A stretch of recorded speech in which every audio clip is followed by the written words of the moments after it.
Et Fouad Assali est le chef du Centre national de gestion des risques climatiques forestiers. Pour lui, 2 foyers ont déjà été circonscrits et les flammes pourront être maîtrisées d'ici la fin de l'après-midi. Ensemble, nous l'écoutons. Et une précision, c'est que le feu, il est toujours en cours au niveau de la forêt de Jebel Sougna à la commune rurale de Tabara, dans la province de Chefchaouen. En effet, depuis la réception hier, vers 14h30, de la réception de l'alerte, il y a eu une mobilisation professionnelle avec respect des protocoles en vigueur.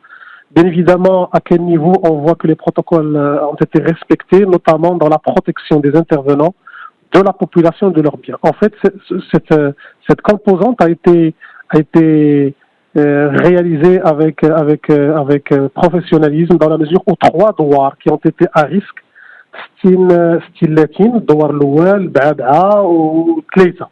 En fait, ces 3 douars étaient à risque, étaient en fait allaient être brûlés. Donc les protocoles ont été respectés, ils ont été protégés, aucune perte de vie humaine, ni en fait d'accident, ni de victimes, ni également dans les biens de ces gens-là.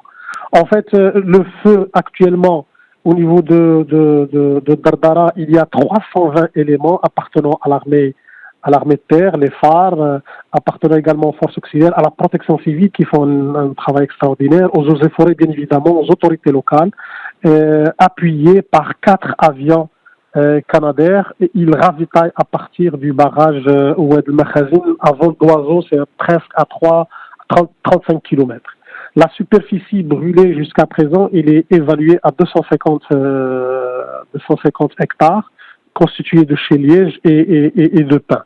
Bien évidemment, depuis hier jusqu'à l'heure actuelle où on en parle, il y avait 3 grands foyers avec une haute et un niveau élevé d'inflammabilité, de combustibilité, 3 foyers au niveau du nord, du feu, l'est et l'ouest. Actuellement, 2 grands foyers ont été maîtrisés, celui de l'Est et celui de l'Ouest. Actuellement, l'effort se concentre sur le dernier foyer et on espère d'ici la fin d'après-midi, le feu pourra être circonscrit. Pour ce qui concerne les causes, pour ne pas déstabiliser un petit peu l'enquête par les autorités compétentes, cette enquête elle est toujours en cours, mais ce qui est sûr, c'est que c'est une action humaine, soit par imprudence ou d'une manière involontaire.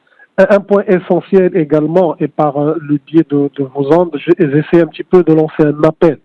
Un appel, c'est que le département des eaux et forêts lance un appel de vigilance à tous les citoyens utilisateurs des espaces forestiers en cette période estivale à risque, pour éviter l'utilisation du feu et alerter les autorités locales en cas d'incendie ou tout, si vous voulez, comportement anormal.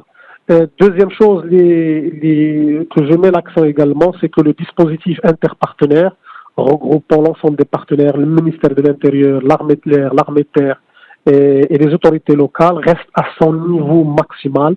Pourquoi? Parce que les grandes périodes à risque sont celles des semaines à venir.